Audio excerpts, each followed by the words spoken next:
Hello friends, welcome to my YouTube channel the Web Education. So friends, তোমাদের একটা গুরুত্বপূর্ণ update আমি তোমাদের সামনে শেয়ার করব। সেটা হচ্ছে তোমরা থাম্বনেলে দেখতেই পাচ্ছ যে ডাব্লিউবিএসএসসি যে চাকরি বাতিল মামলা, তার কিন্তু কালকে অর্থাৎ 5 তারিখ গতকাল কিন্তু শুনানি ছিল সুপ্রিম কোর্টে। অর্থাৎ যে 26,000 ডাব্লিউবিএসএসসি চাকরি বাতিল মামলা, তার কিন্তু শুনানি ছিল। তো এখানে যে গুরুত্বপূর্ণ কথাগুলো বা তথ্যগুলো উঠে এসছে, সেটা নিয়ে আমি তোমাদের ডিসকাস করব এবং এর পরবর্তী কি হতে চলেছে সুপ্রিম কোর্টের, সেটাও নিয়ে আমি ডিসকাস করব এখানে। এবং আদৌ কি 26,000 চাকরি যে বাতিল মামলা সেটা বহাল থাকবে নাকি চাকরি যাবে, এই সমস্ত কিছু কিন্তু আমি এখানে তোমাদের ডিসকাস করব ভিডিওর মাধ্যমে।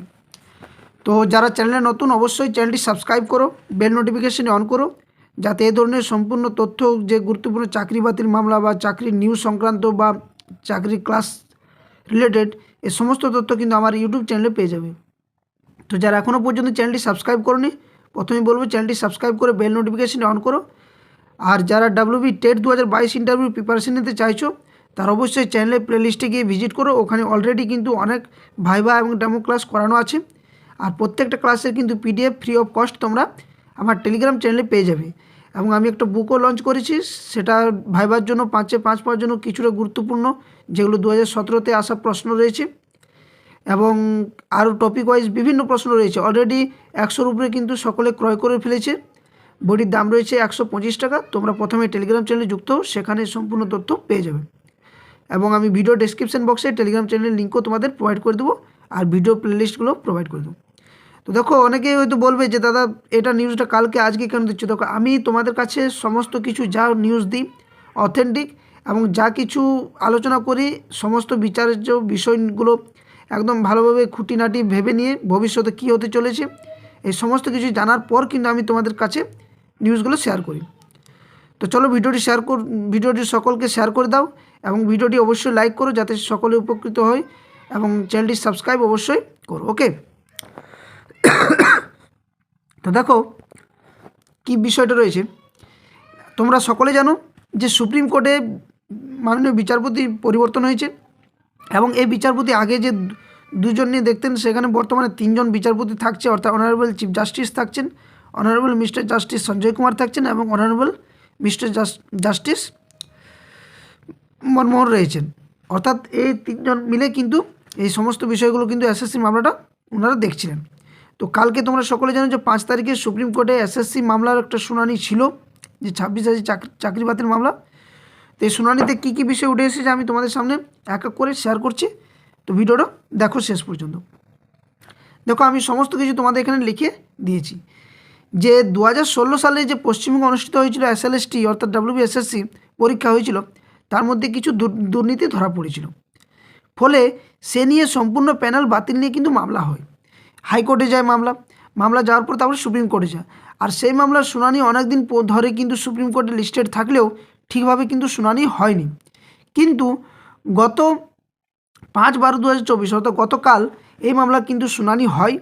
কি শুনানি হয় না, এটা সুপ্রিম কোর্টে আইটেম নম্বর প্রথমে 36-এ লিস্টেড ছিল, এবং সুপ্রিম কোর্টের প্রধান বিচারপতি এটা আলোচনা করার নির্দেশ দেন তাড়াতাড়ি। কারণ এর আগে যে 13 নম্বর 16 নম্বর ছিল, এগুলোকে বাদ দিন তিনি বললেন। শোনার পর বললেন যে 36 নম্বর লিস্টেডে যেটা রয়েছে, ডাইরেক্ট জাম্প করে তিনি ওই 36 নম্বর লিস্টেড বিষয়ে আলোচনা করতে চাইলেন। তিনি বললেন এই মামলার খুব একটা বড় মামলা, এবং এতে কি পশ্চিমবঙ্গের সকলেই যারা চাকরি প্রার্থী রয়েছে বা যারা চাকরি কর্মরত, তাদের জন্য একটা বড় ধাক্কা হয়ে রয়েছে এখনও পর্যন্ত, এবং একটা বড় এফেক্ট পড়বে। তার জন্য তিনি এই মামলার জন্য শুনানির নির্দেশ দিলেন। এই মামলায় কি কোনো আইনজীবী রয়েছেন সেটাও তিনি জিজ্ঞেস করলেন। দিয়ে একজন আইনজীবী তখন কিন্তু এগিয়ে এলেন, কারণ উনি দেখতে চাইলেন যে কেউ কি আইনজীবী রয়েছেন নিয়ে। তখন একজন আইনজীবী এগিয়ে এলেন এবং তিনি বললেন যে আমি রয়েছি স্যার। কিন্তু তারপর তিনি আবার জিজ্ঞেস করলেন যে আরও বললেন যে এই মামলা নিয়ে আলোচনা হওয়া খুব একটা দরকার বটে তিনি বলে করেন। তো তার জন্য বললেন যে কে কে রয়েছে এই মামলা, যারা রয়েছে আর কি, তারা কে কে আছে, আইনজীবী কার কার আছে, সমস্ত কিছু যে ডকুমেন্টস সব কি ঠিক আছে। তখন তারপর বিচারপতি বললেন যে এই মামলা নিয়ে আলোচনা হওয়া খুব দরকার আছে, কারণ এই মামলার প্রভাব কিন্তু খুব বেশি পড়ছে। তারপর প্রধান বিচারপতি বলেন আবার যে এই মামলার শুনানির জন্য সমস্ত যারা পিটিশনার রয়েছেন, আইনজীবী সকলে যদি উপস্থিত রয়েছেন, তাহলে কিন্তু আজকে এই মামলার শুনানি হবে। আর যদি না থেকে থাকে তাহলে দেখো এভাবে তো হয় না, তখন উনি বললেন যে সমস্ত কিছু যদি ঠিক থাকে তাহলেই কিন্তু আজকে এই মামলার শুনানি করব, নতুবা করব না। এবং তিনি বললেন যদি আজকে না থাকে উপস্থিত, তাহলে এর পরবর্তী শুনানি কিন্তু আমি একটা ডেট ঘোষণা করছি। এবং তিনি বললেন যে থার্সডে অর্থাৎ 12/12/2024 বৃহস্পতিবার এই মামলার পরবর্তী শুনানি হবে। এবং তিনি এও বলেন যে এই মামলার কিন্তু শুনানি প্রথম 10-এর মধ্যে লিস্টেড কিন্তু করে তিনি রাখতে বললেন। এটা ছিল মূল বিষয়। ওকে, দেখো এখানে দেওয়া রয়েছে বিষয়গুলো, যেটা আগে যেটা ছিল সেটা দেখো এখানে বলে দিয়েছি কত নম্বর লিস্টেড রয়েছে। সরি, এখানে নয়, এখানে দেখো দেওয়া রয়েছে, এখানে দেখাচ্ছে যেটা লিস্টেড রয়েছে 12 তারিখে 12/12/2024, অর্থাৎ আমাদের the state of West Bengal and versus Baishakhi Bhattacharya Chatterjee, এটা তো এটার কিন্তু শুনানি হবে 12 তারিখে লিস্টেড রয়েছে।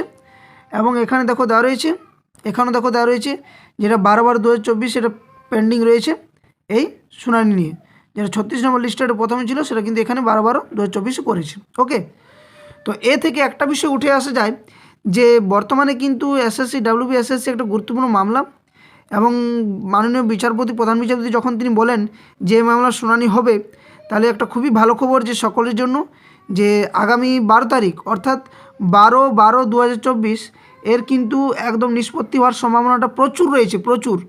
এ নিয়ে কিন্তু তিনি অর্ডার করেন যে সমস্ত বিষয় কিন্তু একভাবে খুঁটিয়ে দেখবেন, যে সমস্ত পিটিশনার রয়েছে, যে সমস্ত আইনজীবী রয়েছে, সমস্তকে তিনি উপস্থিত হওয়ার একটা অনুমতি দেন বা আদেশ দেন বলেন। এখানে কিন্তু সকলে যাতে উপস্থিত হয় এবং বিষয়টি নিয়ে ভালোভাবে আলোচনা হয়।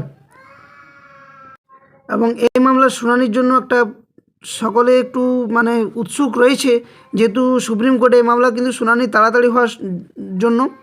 তো আশা করছি 12 তারিখে 12/12 অর্থাৎ 2024 বৃহস্পতিবার আগামী এই মামলার এসএসসি যে মামলা 26,000 চাকরি বাতিল মামলা, এর কিন্তু শুনানি হবে। এবং যারা রয়েছেন আইনজীবী তাদেরকে উপস্থিত থাকতেই বললেন, এবং 10 নম্বরের মধ্যে কিন্তু এটা লিস্টেড করলেন। এবং দেখা যাক এটার শুনানি কিন্তু নিষ্পত্তি ঘটে কি না। তো এই ছিল তোমাদের আজকে 2016 এসএলএসটি যে চাকরি বাতিল মামলা 26,000, তার কিন্তু শুনানি 5 তারিখে হয়েছিল। এবং 5 তারিখে যেহেতু সেরকমভাবে শুনানি না হলেও কিন্তু একটা গুরুত্বপূর্ণ তথ্য উঠে এলো যে মাননীয় প্রধান বিচারপতি নিজে বললেন এটা, যে তিনি এটা প্রথম 10-এর মধ্যে লিস্টেড রাখতে এবং এই মামলার সমস্ত পিটিশনার আইনজীবী যারা রয়েছে তাদের সকলকে উপস্থিত হতে বলেন, সমস্ত ডকুমেন্টস সাথে রাখতে বললেন। এবং এই মামলার শুনানি কিন্তু অনেকক্ষণ ধরে কিন্তু হওয়ার সম্ভাবনা রয়েছে। তো দেখা যাক, আশা করছি এই মামলার কিন্তু এরপর নিষ্পত্তি ঘটবে। আশা করছি সকলে দেখা যাক কী দুর্নীতি কী রয়েছে, যা কিছু সমস্ত কিছু বিষয়গুলো আলোচনা করা হবে আগামী 12 তারিখে। তো এই ছিল তোমাদের গুরুত্বপূর্ণ আপডেট ডাব্লিউবিএসএসসি চাকরি বাতিল মামলা নিয়ে।